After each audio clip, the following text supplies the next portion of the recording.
नेपालको राष्ट्रियता यति कमजोर छैन नक्सा छापे बापत, संविधानमा नक्सा सामेल गरे बापत यस देशको प्रधानमन्त्रीलाई हटाउँछु भन्ने कसैले सपना देखेको छ भने आजको राष्ट्रियता त्यस्तो कमजोर छैन। ती कालापानीका इस्यु हुन् कि आज राष्ट्र लडिरहेका राष्ट्रियताका विषयहरू हुन्, लिम्पियाधुरा हुन् वा लिपुलिटका हुन्, सुस्ताका हुन् अथवा अन्यत्रका हुन्। होला एकछिनका लागि कोभिड-19ले हामीलाई अप्ठ्यारो पारे होला, अर्थतन्त्र अलिक खस्काइदिएको होला। सामाजिक न्याय र समानताको पक्ष पोषण गर्यो। सामाजिक न्याय भन्ने बित्तिकै वा समानता भन्ने बित्तिकै राजतन्त्र जस्ता प्रणालीहरू स्वतः ती अस्वीकार्य हुन्छ। एकता तोड्ने, अनेकतामा बदल्ने, अन्तर्विरोध र द्वन्द्व सिर्जना गर्ने, विग्रह पैदा गर्ने र देशको अहित गर्ने हामी नेपालीहरूका लागि, नेपालमा परिवर्तन चाहनेहरूका लागि, नेपाली समाज अग्रगतिमा जाओस् भन्नेहरूका लागि, नेपालमा जनताको गणतन्त्रात्मक लोकतन्त्र स्थापना होस् भन्ने र स्थापना गर्न योगदान गर्नेहरूका लागि र यसलाई चिरस्थायी बनाएर अगाडि लिएर जान प्रतिबद्ध हुने नयाँ पुस्ताका लागि आजको दिन एउटा विशेष दिन भएको छ।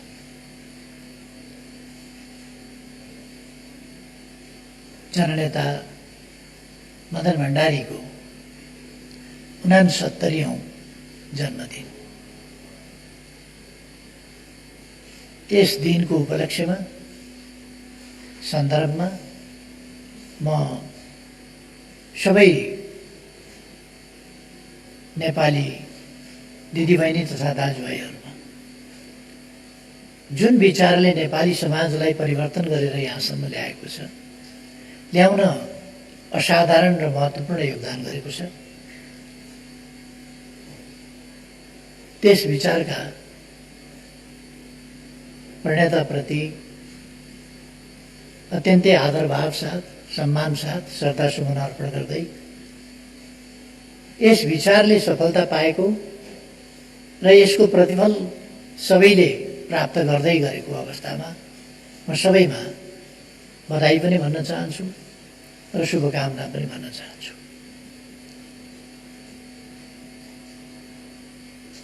जननेता मदन भण्डारीको सन्दर्भमा बोल्न थुप्रै विषयहरू छन्। उहाँका योगदानका थुप्रै पाटाहरू छन्, धेरै ठुलो योगदान छ। उहाँका प्रतिभाका थुप्रै आयामहरू छन् र ती योगदानहरूको सन्दर्भमा त्यसको असर कहाँ कहाँ छ, हिजो के असर पर्यो, आज के असर परिरहेको छ र भोलि के असर पर्नेछ, यस सन्दर्भमा पनि धेरै संक्षिप्तमा चर्चा गर्नु सम्भव हुँदैन। त्यसै गरी उहाँको व्यक्तित्व एउटा सफल र चमत्कारिक व्यक्तित्व र त्यो व्यक्तित्वका विभिन्न सफल र चमत्कारिक त्यस्तै आयामहरू, पक्षहरू, पाटाहरू, जुन हरेक आयामले उहाँका विचारलाई बल दिन, उहाँका विचारलाई फैलाउन, लोकप्रिय बनाउन र सफल बनाउन योगदान गरेको छ। असाधारण योगदान।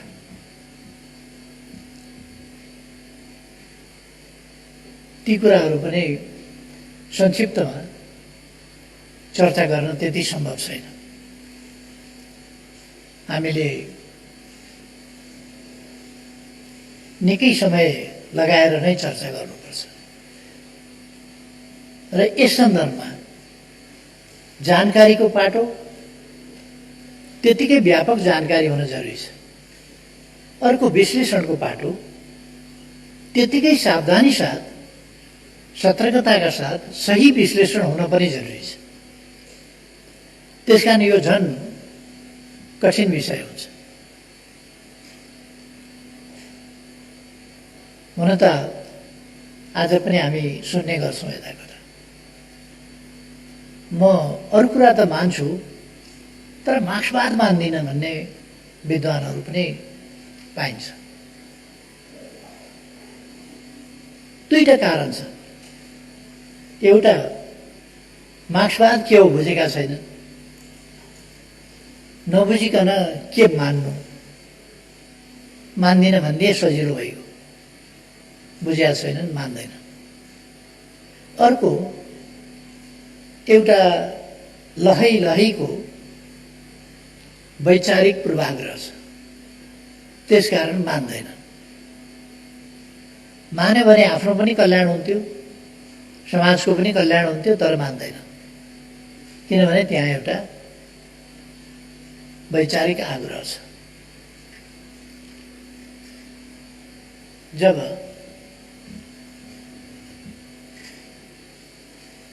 मार्क्स जस्तो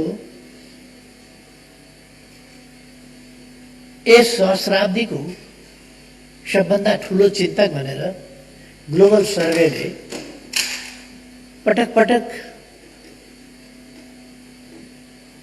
आकलन गरेको छ, त्यसको समीक्षा गरेको छ र निष्कर्षहरू निकालेको छ, र जसका विचारहरूले दुनियाँलाई परिवर्तित गरेका छन्। साम्राज्यवादको साम्राज्य फैलिएको थियो विश्वमा, पुँजीवादको विचारधारात्मक र व्यवहारिक रूपमा शासकीय अधिनायकत्व फैलिएको थियो दुनियाँमा। ठूला राष्ट्रहरूको सानाहरूमाथिको थिचोमिचो, अतिक्रमण, कब्जा, उपनिवेश बनाउने काम, तिनीहरूलाई लुट्ने काम भएको थियो। काम नअस्टाउने साम्राज्यहरू स्थापना भएका थिए दुनियाँमा। जनता अधिकारविहीन थिए। कुनै अधिकार जनतालाई उपलब्ध थिएन। अधिकार भन्दा पनि माथि, यति अधिकार भन्ने कुरा, अधिकार भनेपछि त्यो न्यायोचित सीमामा हुन्छ, तर स्वेच्छाचारिता वा तानाशाही भनेको अधिकार भन्ने परिभाषाभन्दा माथि कोही त्यस्तो थियो, शासक त्यस्तो हुन्थ्यो। दुनियाँमा महिला र पुरुषकै बीचमा घरैमा असमानता थियो, रङ्गभेद थियो दुनियाँमा, कालो जन्मिनु अपराध जस्तो अथवा छुवाछुतको वर्णाश्रम व्यवस्था थियो। तल्लो जात भनिएको, तथाकथित तल्लो जातमा जन्मिएको भनेर अछुत भनेर अपमानित गरिने यस्ता व्यवस्थाहरू थिए। यी सबै कुरा आज ध्वस्त भएर जाँदैछन्, गएका छन्, र समाज समृद्धितर्फ अगाडि बढ्दैछ, आधुनिकतातर्फ अगाडि बढ्दैछ, समानतातर्फ अगाडि बढ्दैछ, र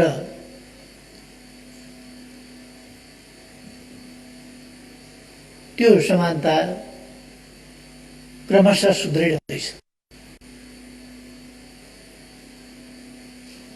आज कसैले लुकेर असमान व्यवहार गर्छ वा कुना काप्चातिर असमान व्यवहार गर्छ, कहीँ थिचोमिचो गर्छ, त्यो बेग्लै कुरा हो। तर अझै पनि होला कुनै कुनै देशमा संवैधानिक र कानुनी हिसाबले समेत असमान व्यवहारलाई सुरक्षित, सम्मानित, संरक्षित गरिएको होला र त्यसलाई अभ्यासमा ल्याइराखिएको होला। तर आम रूपमा आज विश्वको ट्रेन्ड उपनिवेशवाद समाप्त भयो, साम्राज्यवाद फिर्ता गयो, आफ्नै देशमा गएर खुम्च्यो। भेदभाव, थिचोमिचो, अन्याय र शोषण अनुचित हो भन्ने कुरा स्थापित भयो। कसका विचारले, कसले गर्दा? मार्क्सवाद मान्दिनँ भन्दा भन्दै पनि त्यही कुरा अभ्यास गर्न, मार्क्सवादको विरोध गर्दा गर्दै पनि त्यही कुरा अभ्यास गर्न विवश छ मान्छे। मार्क्सवादसँग असहमत बुद्धिजीवी पनि के बुझेको छ मार्क्सवाद? उसले मानव जातिभित्र रहेका असमानता, भेदभाव, थिचोमिचो, अन्याय, अत्याचार अन्त्य हुनुपर्दछ, समाजमा समृद्धि हुनुपर्दछ र समृद्धिको उपभोग केहीले गर्ने होइन, सबैले गर्न पाउनुपर्छ। कोही दमित थिचोमिचोमा पर्न पाउनु हुँदैन भन्ने नै कार्ल मार्क्सका सामाजिक भनाइहरू। ती सामाजिक भनाइ द्वन्द्वात्मक भौतिकवादी दर्शनबाट आएका छन् र ती सामाजिक भनाइ ऐतिहासिक भौतिकवादी दर्शनबाट आएका छन्। मार्क्सको त विरोध गर्छन् भने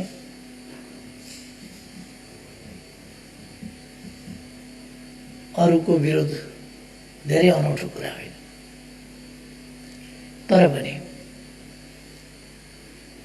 जननेता मदन भण्डारीका विचारहरूको विरोध गर्न पनि त्यस्तै सजिलो छैन। जननेता मदन भण्डारीका विचारहरूको सैद्धान्तिक वैचारिक पूर्वाग्रहको कारणले, पूर्वाग्रही दृष्टिबाट विरोधका लागि विरोध गर्न सक्छ कसैले। तर उहाँले अगाडि सार्नुभएका मान्यताहरूको विरोध त्यो सहज छैन। यसै कारण उहाँका विचारले एउटा स्थापित मिडिया हाउसबाट, कतैबाट एउटा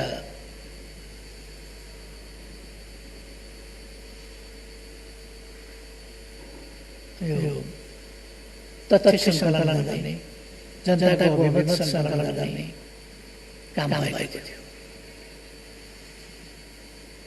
त्यसले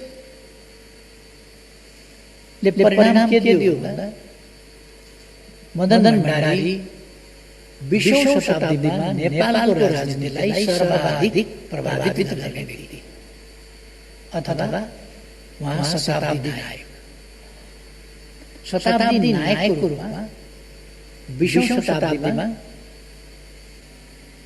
नेपालको राष्ट्रिय राजनीतिलाई, नेपाली समाजलाई सबभन्दा बढी प्रभावित गर्न सक्ने र त्यसलाई परिवर्तन गर्न सक्ने, जस्तो मार्क्सले 19औं शताब्दी यता उहाँका विचारहरू आए, 19औं शताब्दी, 20औं शताब्दी र 21औं शताब्दीलाई नै जस्तो सर्वाधिक प्रभावित गरिरहनुहोस्। उहाँका दर्शनको क्षेत्रमा, विज्ञानको क्षेत्रमा, खोजको क्षेत्रमा, अनुसन्धानको क्षेत्रमा, समाज विज्ञानको क्षेत्रमा, समाजको व्यवस्थापनको क्षेत्रमा र यस्ता ठुला परिवर्तनको क्षेत्रमा जुन योगदान दिइरहेको छ। त्यसैगरी नेपाली समाजमा आधारभूत रूपमा कार्ल मार्क्सकै सोचहरू तथा दार्शनिक सोचहरूकै आधारमा मदन भण्डारीले नयाँ चिन्तकको रूपमा नयाँ सोचहरू ल्याइसक्नु। उहाँलाई नेपाली जनताले चिन्न बहुत कम समय पाए। उहाँ 47 साल कार्तिक 25 गते खुला मञ्चमा निस्किनु। 23 गते संविधान जारी भयो। 25 गते पार्टीको तर्फबाट प्रवक्ताको रूपमा खुला मञ्चमा निस्किनुभयो र मदन भण्डारीका नाममा उहाँले जनतालाई सार्वजनिक ढङ्गले पहिलोपल्ट सम्बोधन गर्नुभयो। र दुनियाँलाई के थाहा हो भने उहाँ महासचिव भन्ने त थाहा भएन, किन त्यो दिन महासचिव बनिएन, प्रवक्ता बनियो। तर संविधानको सम्बन्धमा उहाँले जे भन्नुभयो, नेपाली समाजको परिवर्तन, नेपाली समाजको अग्रगमन, नेपाली जनताका आकांक्षाहरू जारी संविधानमा 2047 साल कार्तिक 23 गते जारी भएको संविधानमा कति पुरा भए, कति पुरा भएनन्, कति बाँकी रहे र कति कुरा हुनु पर्थ्यो भएनन्, कति कुरामा नेपाली जनताको असहमति छ र नेपाली जनताको भावनाको हितको प्रतिनिधित्व गर्ने मेरो पार्टीको पनि यसमा असहमति छ र म ती असहमतिहरू राख्छु भनेर उहाँले 27 वटा कुरामा असहमति राख्नु। त्यसबेला त्यो त्यति ठुलो कुरो जस्तो भएन, तर पछि 63 सालमा वैशाख 11 गते संसद पुनर्स्थापना भएपछि जेठ 15 गते संविधान संशोधनका मदन भण्डारीले राख्नुभएका 27 वटा बुँदाहरू त्यति बेला पुनर्स्थापित गर्न पर्यो अथवा ती बुँदाहरू पुनर्स्थापित भए। राजनीतिका सन्दर्भहरू एउटा समयका सन्दर्भ अर्को समयमा मिल्दैनन्, सन्दर्भ परिवर्तित भएको हुन्छ। हामीले कतिपल्ट संवैधानिक राजतन्त्र भनेका छौँ, त्यो एउटा संवैधानिक राजतन्त्र भन्नुका पछाडि तात्कालिक शक्ति सन्तुलनको अवस्था र त्यसबेला त्यस नाराबाट अगाडि जनताको शक्तिलाई सचेत, सङ्गठित र परिचालित गर्न सकिने त्यस सम्भावनालाई हेरेर भनेको थियो। र समय परिवर्तित हुँदाखेरि त हाम्रो रणनीतिक उद्देश्य भनेको गणतन्त्र नेपाल हो, गणतान्त्रिक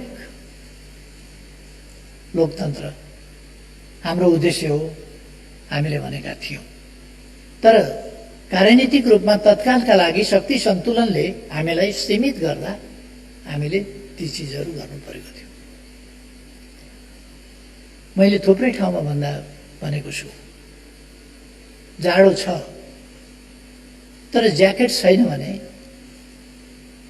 हामीले ज्याकेट किन्न गएर ज्याकेट लगाउन सकिएला, तर ज्याकेट किनेर नलगाएसम्म कमिजबाटै काम चलाउनुपर्छ।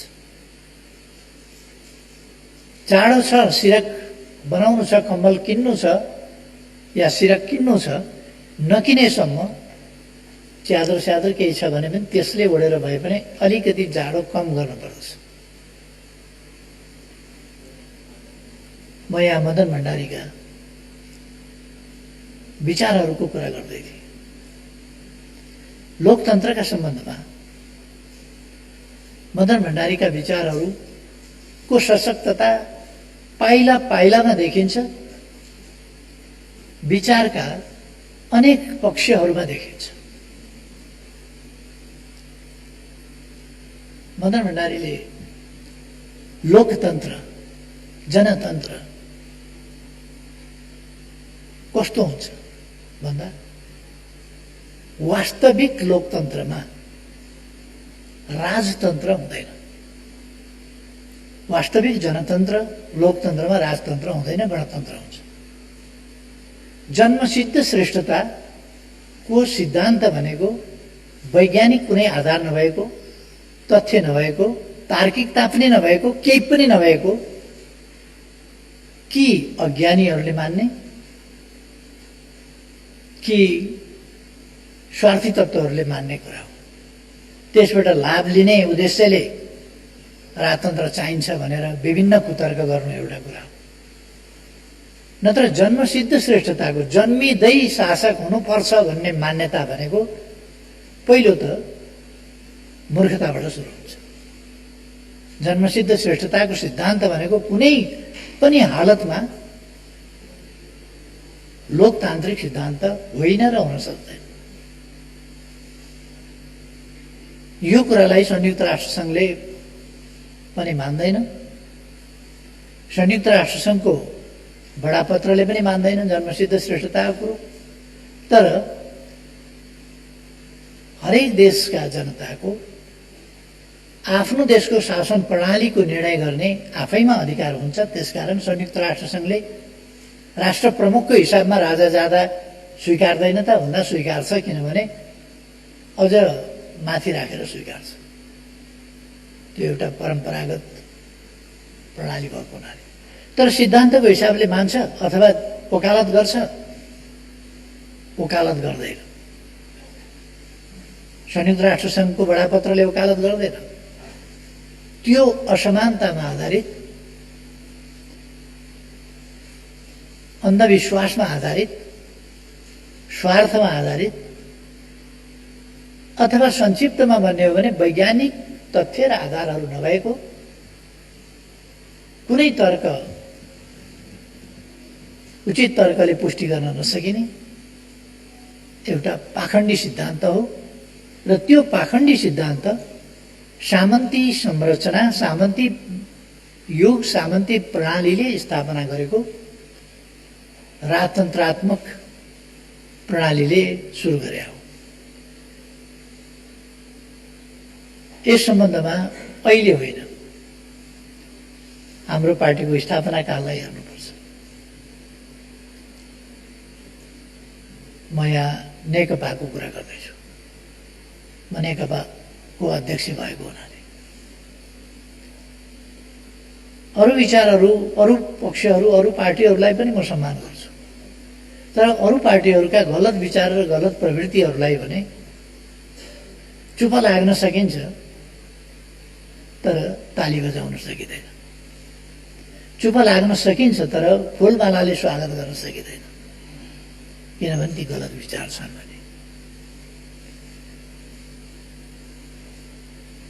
नेकपाले सुरुदेखि नै मार्क्सवादी दर्शन र विचारमा आधारित भएको हुनाले यसले सामाजिक न्याय र समानताको पक्ष पोषण गर्यो। सामाजिक न्याय भन्ने बित्तिकै वा समानता भन्ने बित्तिकै राजतन्त्र जस्ता प्रणालीहरू स्वतः ती अस्वीकार्य हुन्छ। जो मान्छेले मानव जातिका बीचको समानता भन्छ, कोही जन्मिँदै शासक हुने, कोही सङ्घर्ष गरेर, योगदान गरेर, क्षमता भएर पनि कुनै जिम्मेवारीमा पुग्न नपाउने, यो दास युगको, कोही मानव हुन नपाउने वस्तु हुनुपर्ने मान्छेले, कोही मान्छे ईश्वर गनिने निराधार तर्क हाम्रो पार्टीले सुरुदेखि नै लिँदै आयो। यस सम्बन्धमा मदन भण्डारीले गणतन्त्रको सम्बन्धमा पनि त्यसै गरी स्पष्ट विचारहरू अगाडि सार्नुभएको थियो। संवैधानिक प्रश्नमा पनि सार्नुभएको थियो र कतिपय कुराहरूमा बहकिनु आवश्यक छैन। कहिले कहिले हाम्रो देशमा पनि बहकावहरू आएका छन्। साम्प्रदायिक विद्वेषका, संकीर्णताका, क्षेत्रीयताका, जातीयताका, भाषिकताका अथवा आस्था समूहका अनेक प्रकारका हाम्रा विविधताहरूलाई साम्प्रदायिकतामा बदलेर एकता तोड्ने, अनेकतामा बदल्ने, अन्तर्विरोध र द्वन्द्व सिर्जना गर्ने, विग्रह पैदा गर्ने र देशको अहित गर्ने, आफ्ना संकीर्ण स्वार्थका लागि वा अरू कसैबाट निर्देशित भएर ती कामहरू गर्ने, यस्ता प्रयासहरू। तर त्यस्ता प्रयासहरू हुँदा जननेता मदन भण्डारी कहिले पनि बहकिनु भएन। उहाँले न्यायोचित विचारहरू जहिले पनि दृढताका साथ राख्नुभयो र ती विचारहरूले समाजमा बिस्तारै प्रभाव जमाउँदै गए र अब नेपाली समाजले संकीर्णता, अनेकता, फुट जस्ता कुराहरूलाई अस्वीकार गरेर राष्ट्रिय एकता, विविधतामा एकता जस्ता कुराहरूलाई आत्मसात गरिसकेका छ। केही हिसाबमा थोरै दिन होला असहमतिहरू, केही स्वार्थका लागि लड्ने, त्यसबाट आफ्नो स्वार्थ सिद्ध हुन्छ भन्ने ठान्ने, तत्त्वहरू हुन सक्छ, तर आम समाजमा, आम जनतामा अब त्यो पक्ष रहेको छैन। राष्ट्रिय एकताको पक्षमा, राष्ट्रिय सार्वभौमसत्ताको पक्षमा, भौगोलिक अखण्डताको पक्षमा, स्वाधीनताको पक्षमा, राष्ट्रिय हितहरूको पक्षमा जननेता मदन भण्डारीले कसरी सोच्नुहुन्थ्यो अब कुनै नयाँ विषय रहेको छैन। हामी साधारणतया चर्चा गर्ने गर्छौँ। प्रकट भएको र जनताले थाहा पाएको नेपालको संसदबाटै उहाँले बोल्नुभएको 48 सालको सम्बोधनलाई लिँदाखेरि पनि हामी बुझ्न सक्छौँ। त्यस सम्बोधनले नै स्पष्ट पारेको छ यी कालापानीका इस्यु हुन् कि आज राष्ट्र लडिरहेका राष्ट्रियताका विषयहरू हुन्, लिम्पियाधुरा हुन् वा लिपुलेखका हुन्, सुस्ताका हुन् अथवा अन्यत्रका हुन्। यी सबै कुराहरूको सन्दर्भमा मदन भण्डारीका दृष्टिकोणहरू सार्वभौम समानताका आधारमा व्यवहार गर्नुपर्दछ। राष्ट्रको सार्वभौम सत्ता सानो वा ठुलो हुँदैन। त्यसकारण हामीले एउटा सानो राष्ट्रको कम्प्लेक्स हीन ग्रन्थि पालेर बोल्न नसक्ने, आफ्ना अधिकार एसर्ट गर्न नसक्ने, दृढताका साथ लिन नसक्ने ती गल्तीहरू गर्नु हुँदैन। हामीले दुई ठुला शक्तिशाली बलिया देशका बीचको एउटा केही पनि गर्न नसक्ने निरीह तरुल हौँ भनेर बस्ने समय छैन। हामी तरुल होइनौँ। हामी एउटा ठुलो सम्भावना, अत्यन्तै गौरवपूर्ण इतिहास बोकेको विगत र अहिलेको गतिशील वर्तमान र ठुलो सम्भावना, उज्यालो सम्भावना, महान सफलताहरूको सम्भावना बोकेको स्वतन्त्र सार्वभौम सत्ता सम्पन्न राष्ट्र, गौरवपूर्ण राष्ट्र जो कसैको अधीनस्थ भएर बस्न स्वीकारेन। ठुला बलिया देशहरू पनि त्यसरी उपनिवेश हुँदा पनि यस देशले औपनिवेशिकतालाई स्वीकारेन। त्यो गौरव भएको सम्भावना बोकेको देश र यसले आफ्नो ताकत, विगतको गौरवपूर्ण इतिहास, आजको गतिशीलता पनि कम गौरवपूर्ण छैन, अत्यन्तै गौरवपूर्ण छ र भोलिका सम्भावनाहरू अझ प्रबल छन्। होला एकछिनका लागि कोभिड-19ले हामीलाई अप्ठ्यारो पारे होला, अर्थतन्त्र अलिक खस्काइदिएको होला, 8.5% को आर्थिक वृद्धि दरको अपेक्षालाई गम्भीर धक्का दिएर 2.5 तिर झार्दिने खतरा पैदा भएको होला। तर यो अस्थायी घटनाक्रम हो। फेरि हामी यसबाट अगाडि बढ्छौँ। यो एउटा नयाँ घटनाक्रम, हामीले तयारी पनि गर्न नपाएको, हामीले कहिल्यै सामना गर्नु नपरेको यस्तो चिज आइपर्यो। त्यसले विश्वलाई नै आक्रान्त बनायो। तर यसको हामी सामना गर्न सक्छौँ, गर्छौँ र अगाडि बढ्छौँ। एकछिन corona virus, novel corona virus अथवा कोभिड-19 आयो।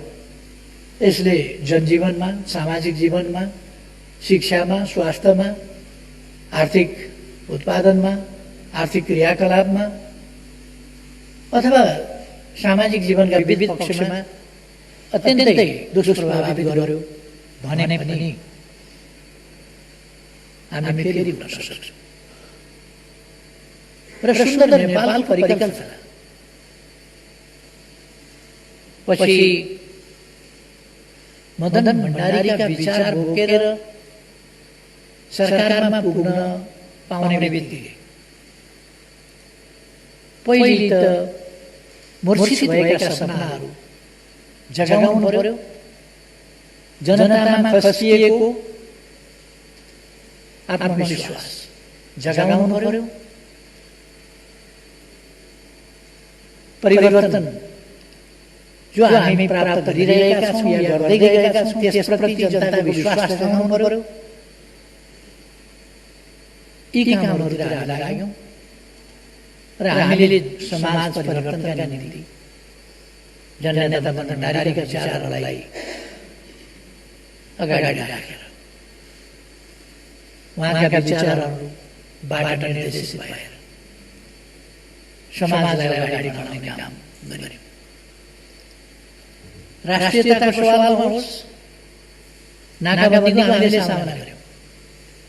नबनाऊ संविधान भन्दा हामीले बनायौँ। नाकाबन्दीको हामीले सामना गर्यौँ। दुईटा छिमेकी मध्ये एउटा छिमेकीमा निर्भर गरेर आश्रित भएर हामी भारत बेष्टित भएर खुम्चिएर बसेका थियौँ। हामीले देखिसकेका थियौँ हिमालबाट पनि बात बन्न सक्छ, हिमाल क्रस गर्न सकिन्छ, विभिन्न पार्श्वबाट हामी हिमाल क्रस गर्न सक्छौँ र दुईटा छिमेकी मध्ये दुईटैबाट हामी यातायात पारगमनका सुविधा लिन सक्छौँ र यातायात पारगमनका क्षेत्रमा हामी एक देशबाट बेष्टित भएर छेकिएर भूपरिवेष्टित मात्रै होइन, एक देशबाट बेष्टित भएर बस्नु पर्दैन। हामीले मौका पाउने बित्तिकै चीनसँग ट्रान्सपोर्ट ट्रान्जिट एग्रिमेन्ट गर्यौँ। यो नेपाल राष्ट्रलाई एउटा नयाँ उचाइमा पुर्याउने कुरा हो। त्यसै गरी हामीले विभिन्न नाकाहरू ल्यायौँ। हामीले नक्सा हाम्रो भूभाग सामेल गरेर सच्याएर प्रकाशित गर्यौँ। हामीले त्यसलाई संवैधानिक रूप दियौँ। तपाईँ हामी सबैलाई थाहा छ जस्तो लाग्छ। तपाईँहरूले पनि सुन्नुभएको हुनुपर्छ। हप्ता 15 दिनमा प्रधानमन्त्री परिवर्तन हुँदैछ, गरिँदैछ। भारतका मिडियाहरू सुन्नुभएको होला, भारतका बौद्धिक बहसहरू सुन्नुभएको होला। कसरी भारतको राज्य संयन्त्र अचम्मसँग सक्रिय छ। हामीले के गर्यौँ भन्दा लडाइँमा हार्यौँ। हाम्रो सीमा अलिक खुल्यो।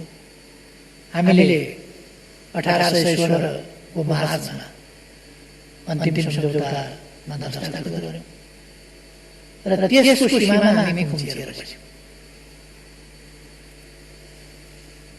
तपाईँहरूले सुन्नुभएको छ, कतिपय पार्टीका नेताहरू, विभिन्न पार्टीका नेताहरू उताको जनसङ्ख्यासँग हाम्रो पहुँच कस्तो छ। 1962 देखि सेना राखेर उतापट्टि जानै दिएको छैन, उताका जनतासँग सम्पर्कै दिएको छैन, गर्नै दिएको छैन। उताका जनताका लागि हामीले के गरिरहेका छौँ, त्यहाँका जनताको नागरिकता कस्तो छ, त्यहाँ रासन कार्ड कस्तो छ भन्ने प्रश्न नेपालको नागरिकताधारीहरूले उठाइरहेका छन्। नागरिकता खल्तीमा नेपालीको छ, तर तर्क अर्काको पक्षबाट गरिरहेका छ।